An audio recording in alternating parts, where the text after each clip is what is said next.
寿喜烧作为日本最传统的美食之一，是不是必须得找越贵的店越好吃啊？那肯定不是的。今天我们就来看看我心目中的满分推荐。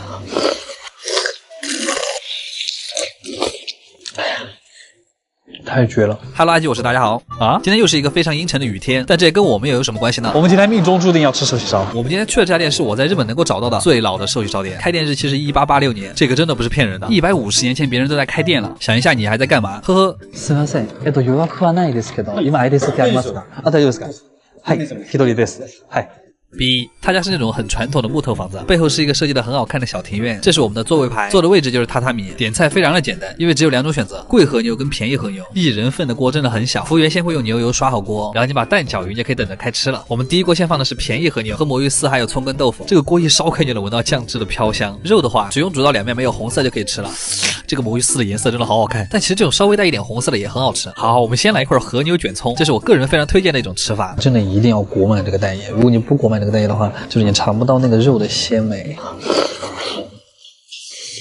真的很想好好夸一下这个酱汁，就是甜度刚刚好，再加上葱汁和牛油会分担那股甜味儿，送进嘴里之后，它就像一拳打到了你的这个里巴，接着你再用一大块米饭把这个香味压到你的胃里，此时此刻你就会觉得你是这个世界上最幸福的人，干饭的快乐莫过于此了。好，来继续干饭。接下来是和牛卷魔芋丝，它太卷那个蛋液了。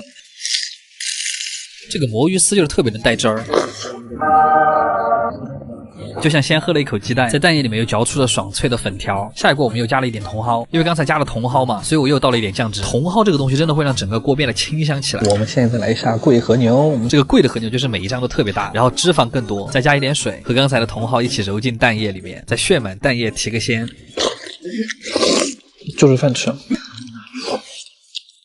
和牛的最终吃法真的不是烤，是寿喜烧，那种牛肉的甜味和酱汁的甜味，再挂上一点茼蒿的清香，这太下饭了。还有一种吃法是这样，你把和牛放在饭上，然后筷子深深往下面一夹，就自制了一个和牛寿司。而且他们家的豆腐我也是满分推荐，我觉得它最好的搭配是葱，因为豆腐本身没什么味儿，全靠葱香衬托出这种若有若无的豆香。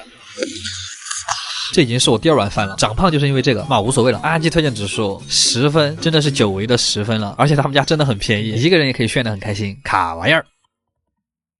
当你的心情不好的时候，要不我就请你吃烧鸟吧。今天肯定又会有人说啊，你怎么又来吃烧鸟？那还能因为什么？我太馋了。这个鸡年龄肯定很小。为了吃今天这家店，我们又连夜来到了热情好客的大阪。咱们就是说大阪这个城市为什么那么多烧鸟店？又到了吃那个的日子。到了啊，ここですよね。第一个菜是这个方盒子。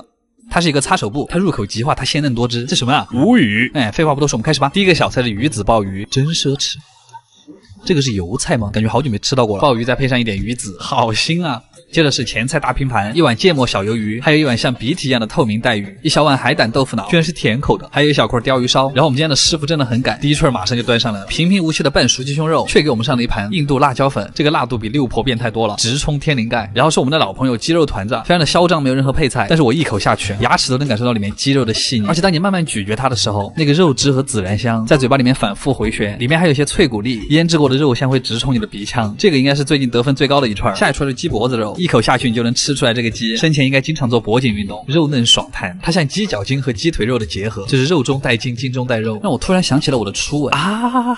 接下来这盘菜叫长命百岁，活到150，再来一串整整齐齐的鸡心，这一串也烤得特别好，血管的部分已经烤得焦脆，你不仅能吃到肉的弹性，还能吃到鸡心爆汁的回甘。怎么说呢？大概就是汁水炸裂，灌汤鸡心说的就是它。这个是全鸡上下脂肪最充沛的地方，它的屁股破开焦脆的外壳，里面就是一块极其肉厚的固体脂肪等着你，是一只幸福的鸡呢。接下来是鹌鹑蛋，师傅说每个蛋的火候都不一样，最上面那颗是糖心，中间是半熟，下面是7分熟，然后因为它是卤过的，就特别入味。但是下一串是鸭肉，真的栓 Q， 但我也因此发现烤鸭肉很像那种嚼不烂的牛蹄筋，看着很香，但是最后无奈你只能直接吞进去。下一串也是常驻嘉宾烤鸡翅，其实我吃烧鸟并不喜欢吃有骨头的，但是每次啃鸡翅的时候我就很兴奋，因为它的口感真的太丰富了，又脆又有嚼头的鸡翅皮，和别的部位的鸡皮完全不一样，有炭火气息的鸡皮和鲜嫩多汁的翅膀肉组合在一起，哇，那个真的太绝了！而且骨头上面的肉越啃越香，嗦骨头特上头。这个鸡肝看着就有酱香十足，咬破皮之后就是那种绵绵沙沙的内脏的甜味儿，这种叫什么？像是沙沙的空气感，生软的力道，里面就像那个稀泥一样。接下来是一盘金色炸鸡，它的外壳非常的蓬松酥脆，表面上那一层薄薄的面粉。它肉上还挂着油脂的鲜美，主要是这个油一点都不会觉得腻。但是烤饭团这种东西，我是真的有点不太理解，吃起来像是煲仔饭最外面那层锅巴，不过里面咬开之后还是冒着热气。吃了这么多，再来个日式小火锅，应该也没有什么问题吧。好了，今天的分量也是吃到天灵盖了。阿基推荐指数8分，卡哇呀！我的妈呀，今天这家烤肉店真的太有精神了。对不起，阿基悄悄退出了刘畊宏老师的直播间。同样都是日本最贵的和牛，为什么他家就可以这么好吃？哦，这一口下去，哇！哈喽，大家好，我是阿基，又要吃到了，我的妈呀！今天我们来到了新宿，我们又是一样的画面。予約したの龍です。おしゃれ。不知道为什么这家店有一种高级的感觉。我们开始吧。前菜是竹笋、花生芦笋，还有孜然土豆丝儿，这太有精神了，根本没人想吃。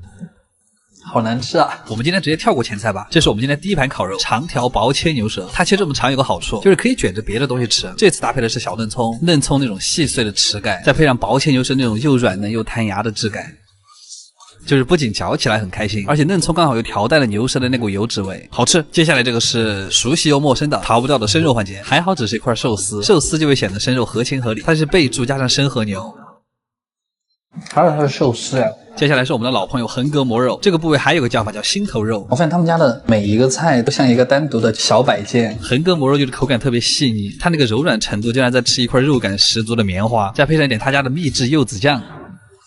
它不像普通和牛那样一下就化开，而是很有嚼头的那种，而且还有一种和牛脂肪的奶香，真的很绝。接下来是后切牛舌，用的也是牛舌舌根的位置。它烤的时候那个噼里啪啦的声音，让我心里真的很痒。厨师夹起来的一瞬间，你都能闻到空气中的牛舌味。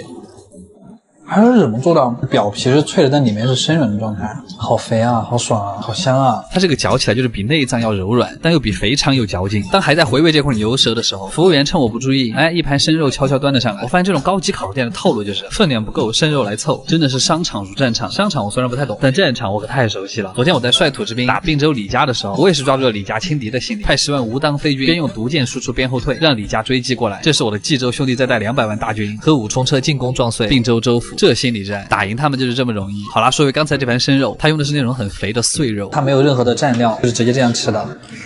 其实并没有那么可怕，它是一种若有若无的甜味。接下来这个就是今天的极品牛肩肉的寿喜烧，烤好之后会和他们家的秘制甜酱放在一块儿，它这个酱是那种酱油风味的照烧酱。好甜好鲜啊！它表面上那种焦焦的味道和咸甜的酱汁加在一块儿，送进嘴里就是弹牙爆汁。接着是一块油煎里脊肉和薄薄的2片黑松露。煎的里脊肉虽然很软，但是它特别油腻，进嘴的一瞬间就是黑松露的汽油味，就是汽油牛排。哇，我们的老敌人长命百岁草。算了，我不想活到150了。然后是今天最贵的一道菜，后切上等里脊。这块肉你一口还真塞不下，看上去很难嚼，但因为雪花很多，轻轻一咬就能下来。果然里脊肉还是要烤出来才会有那个嚼劲，因为本来就很肥了。最后的烤肉是和牛寿司烤肉，先用烤好的牛腿肉裹满酱汁，然后再把蛋黄戳破，最后连肉带饭一块裹进去。哇，那股蛋液的香味马上就能和酱料交织在一块儿。哇！再加上和牛那个鲜味，直接炫到你的天灵盖。阿基推荐指数9.5分，卡玩意儿真满足。